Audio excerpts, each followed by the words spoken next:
Hi everyone, welcome to day 51 of our spring board with Java set. Previous వీడియోలో మనం global exception handling గురించి నేర్చుకున్నాం. ఈరోజు మనం వ్యాలిడేషన్ అంటే ఏంటి అనేది తెలుసుకుందాం. ఫస్ట్, వ్యాలిడేషన్ అంటే ఏంటి?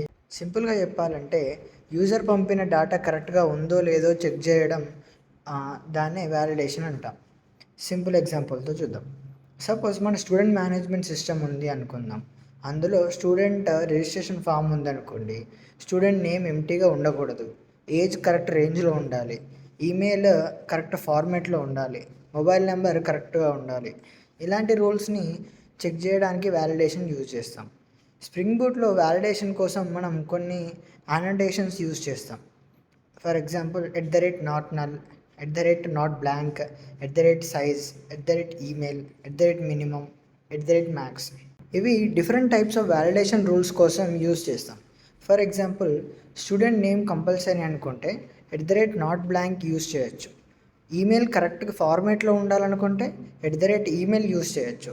మినిమం ఏజ్ 18 ఉండాలనుకుంటే min18 యూజ్ చేయొచ్చు. రియల్ లైఫ్ ఎగ్జాంపుల్ చూద్దాం.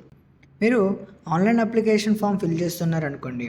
నేమ్ ఎంటర్ చేయకుండా సబ్మిట్ క్లిక్ చేస్తే అప్లికేషన్ నేమ్ ఈజ్ రిక్వైర్డ్ అని మెసేజ్ చూపిస్తుంది. అలాగే రాంగ్ ఈమెయిల్ ఎంటర్ చేస్తే ఇన్వాలిడ్ ఈమెయిల్ అని మెసేజ్ చూపిస్తుంది. ఇదే వ్యాలిడేషన్. వ్యాలిడేషన్ వల్ల రాంగ్ డేటాబేస్లోకి వెళ్లకుండా ముందే చెక్ చేయొచ్చు. దీనివల్ల అప్లికేషన్లో ఇన్కరెక్ట్ డేటా తగ్గుతుంది. సింపుల్గా గుర్తుపెట్టుకోండి, వ్యాలిడేషన్ అంటే యూజర్ డేటా కరెక్ట్గా ఉందో లేదో చెక్ చేయడం. రియల్ అప్లికేషన్స్లో, రియల్ ప్రాజెక్ట్స్లో registration form, login form, student details, employee details, payment details, ఇలా యూజర్ ఇన్పుట్ ఉన్న ప్రతి ప్లేస్లో వ్యాలిడేషన్ యూజ్ చేస్తాం. నెక్స్ట్ వీడియోలో మనం @valid అనోటేషన్ గురించి నేర్చుకుందాం. ఇంకా రిక్వెస్ట్ డేటాని ఆటోమేటిక్గా ఎలా వ్యాలిడేట్ చేయాలో చూద్దాం. Thank you. Follow for more updates.